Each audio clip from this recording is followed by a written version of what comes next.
Well. Indiana finally in the top 5. Now, there was some wondering on Saturday night's podcast if the fact that they struggled with 5-5 Michigan would prevent them from being able to make that move, but the losses to Georgia and Miami end up opening the spot. The Hoosiers now up into the top 5. Danny, what else stood out about some of the changes in the rankings this week? So I love that Indiana finally got a little respect. Like you, I was worried that maybe they would diminish it because it was only by, a slim margin, and the got kind of close in the second half. So I was glad they got the respect they deserve.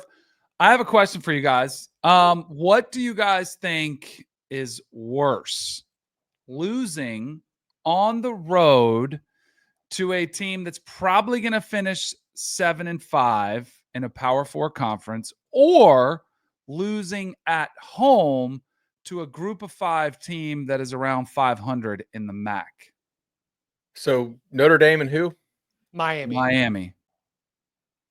How can you not have those two teams in the same tier? Like, we talk about this, like, this is what bothers me, is that I don't have any problem if you want to put Notre Dame all the way at 8, but dropping Miami like a rock to 8 spots behind, in 4 spots behind Notre Dame just doesn't make much sense to me, because the one thing we've heard, and you have a common opponent, which they both played Louisville, they both beat.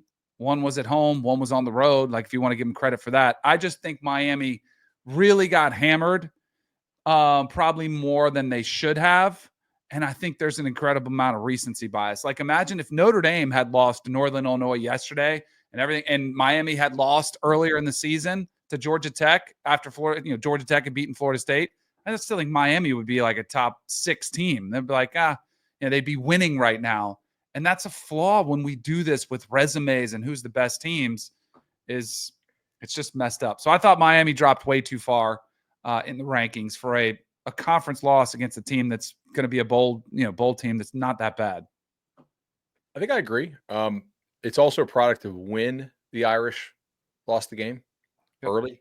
I think that, like, the committee is very willing to, like, basically excuse early losses if you get better down the stretch.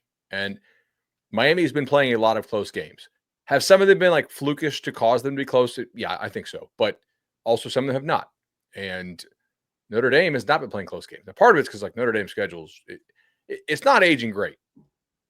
Thankfully for them, Navy beat USF over the weekend, so, like, that will look that win will continue to look good. But I mean, there's some chance USC misses a bowl. Florida State's missing a bowl. We kind of need to give Notre Dame the Indiana treatment here in some ways, with the one exception. They do have a win over the team that is the second most likely team to make the SEC championship game. Yeah, I think Danny, you bring out a good point of compare the loss, but I think that what's happening with the AP voters is they are ranking the wins, and that where Notre Dame has a Texas A&M and a Louisville, Miami only has a Louisville. And I think that that's what explains some of the separation there. I do think it's funny that, you talk about the recency bias. Notre Dame's best win is in week 1. So two conflicting arguments have been coming together as sort of college football fans everywhere are discussing Notre Dame, because you are talking about how they are looking better, how they are getting better. They had a transfer quarterback. They changed their offensive coordinator. There are all these reasons to do that. And then yet at the end of the day, the result that you're using as your argument for why they should be ranked highly was at the very beginning of the season, where the offense wasn't awesome. So it's funny to me that you can, like a lot of things in college football, argue it both ways. But what I think is happening here is a ranking the win rather than comparing the loss situation. Not to mention the Texas A&M that Notre Dame beat in week 1 was different than the Texas A&M team we're seeing now. It was a worse version of the current team, but they're getting credit for beating the current version. 4 of the top 5 are Big Ten teams. Oh, and Notre Dame beat Georgia Tech. That probably also plays a role here. Yeah. Good point. Okay. Over under on Big Ten teams hosting college football playoff games. 1. I was going to say 2. 1. Okay. So over under 1.5. You're taking under? I'm taking under. I think Penn State's going to host. It's hard for me to run this sim and not see them have a top 8 seed. It's something I touched a little bit on Saturday, and I'm going to be writing about it later today. But I think part of the situation we're dealing with, particularly in the polls, like Big Ten has 4 of top 5 spots, but Indiana hasn't played any of the 3 teams ahead of it. Penn State's only losses to Ohio State. Ohio State's only losses to Oregon. Meanwhile, you get to the SEC, and there's the narrative about how the teams are so much more even this year, and there's so much more parity. I don't I'm not totally convinced that's the case as much as it's just all these teams are now in the same conference and have to play each other. And I think that's why if you look at the SEC, they have a lot of 2-loss teams, but those losses are all primarily against a bunch of other 2-loss teams. So I look at the Big Ten right now. Obviously, Penn State, and Indiana's got to play Ohio State. We'll see how that goes. But I have a feeling if Indiana loses that game, they're not going to be anywhere near the top 5. And they're definitely not going to be getting a home game. And then you get to the Big Ten title game. It'll be between one of Oregon, Ohio State, Penn State. And I think one of those, the loser will still be in the playoff, but I don't think they're going to get a home game. You don't think the loser of the Big Ten title game gets a home playoff game? No, because what's their best win going to be at that point? Like if Penn State gets there or Ohio State gets there and they both lose to Oregon and they're sitting there at 10-2, what's Ohio State's best win? Indiana? Sure. Over an 11-1 Indiana team, that's a pretty good win. Top Especially 5 if they win. spank them. You sure the committee's going to feel that way compared to like when they're comparing resumes with SEC teams?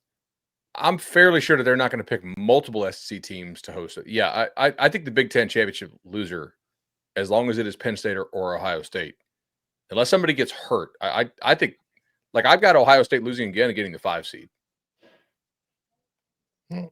And I think Penn State will get like the 7 or 8 seed. History suggests to me that the committee's going to give SEC teams favor. All right, but let's go with your theory that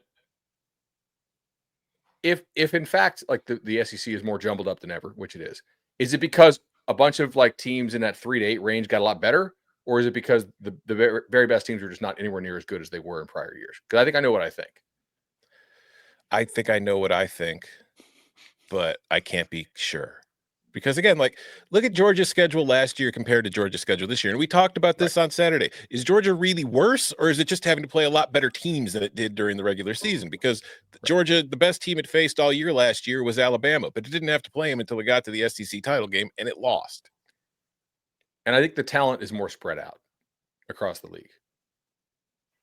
That would be portal. Yes. Because Ole Miss is portal built. Third year in a row of guys not wanting to sit around, going to actually be able to play. Like playing time is still the most valuable commodity you can offer. Right. Texas has a wide receiver and a tight end in the starting lineup that came from Alabama. Yeah. It is definitely it's a lot of the top the teams with the war chests are in the Southeastern Conference, and as some of that top end talent continues to spread around, I think that we could look at that as we point to modern roster construction. I think that's what we're seeing in the SEC. And look, we've known for a long time in some of these other conferences, you don't have as many teams that are trying to be at the very top. And I think that that's why you're not seeing that same kind of parity in terms of the number of teams that could occupy the top 2 tiers of a conference. Isn't what we're talking about with the SEC evident almost everywhere? Like as good as Oregon has been, I don't feel like they're in another tier the way years past when Bama was just otherworldly and you're like, they're head and shoulders above everybody. Like I don't know if Oregon is head and shoulders above everybody, or Ohio State for that matter. I think they're head and shoulders above their conference. Yes, 100% agree. They're playing there are less teams playing that same ball game in the big picture, like roster construction. Like trying to win the conference. Yes, 100%. Yeah. Like how many teams in the Big Ten actually try to win the Big Ten? Like they sit down privately, cameras off. That's a real goal for them.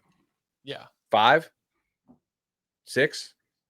Because we're counting Michigan, where Michigan has failed the goal. Michigan, Oregon, Ohio State, Penn State, USC, Wisconsin, them. USC. That's 7.